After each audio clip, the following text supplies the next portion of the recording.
Salut à tous. Aujourd'hui, on vous explique comment vous servir d'une enregistreuse en radio. Donc déjà, vous avez besoin évidemment d'une enregistreuse, mais aussi d'un casque.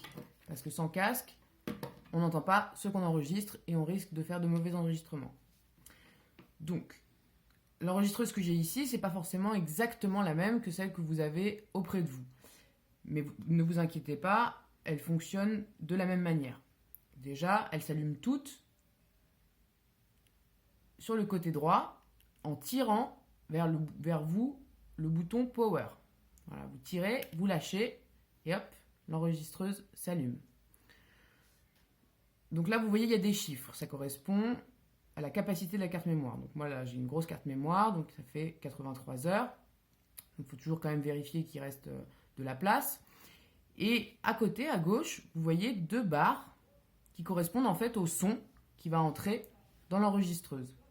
Il faut faire bien attention quand on enregistre, de bien checker de temps en temps quand même, et surtout au début, avant de commencer, que la voix de la personne ne soit pas trop forte et donc que les barres montent trop haut. Ça s'appelle un son saturé à ce moment-là. Et ça, c'est très difficile à rattraper.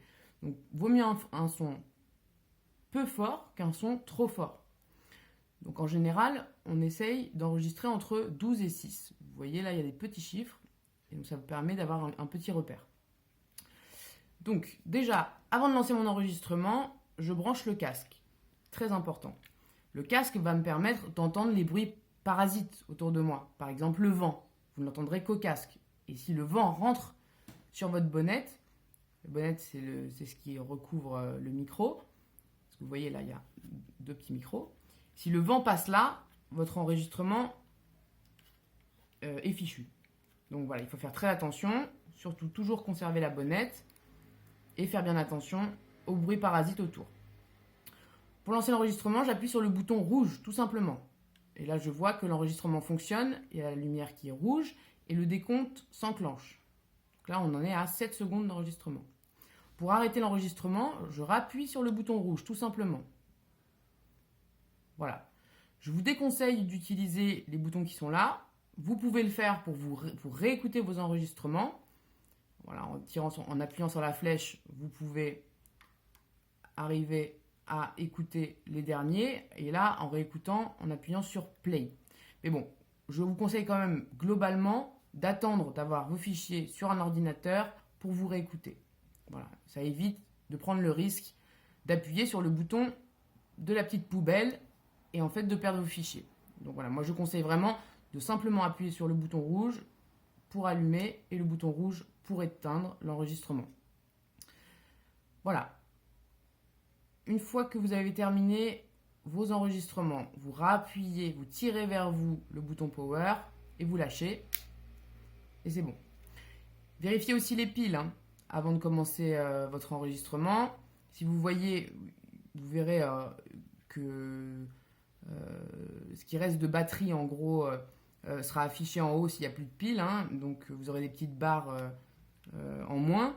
Et donc voilà, c'est pas plus mal de partir, si vous partez pour de longs enregistrements, de partir avec une pile de rechange. C'est des piles basiques, les AA+. Voilà, donc partez avec une pile de rechange au cas où.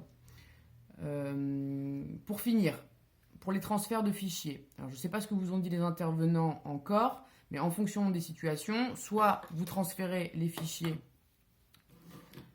récoltés dans l'enregistreuse avec un câble en USB. Voilà, donc là vous le branchez à votre ordinateur, vous rallumez et on va vous proposer de verser les fichiers. Soit vous pouvez aussi mettre la petite carte, la micro SD dans un adaptateur de carte SD et l'insérer dans votre ordinateur.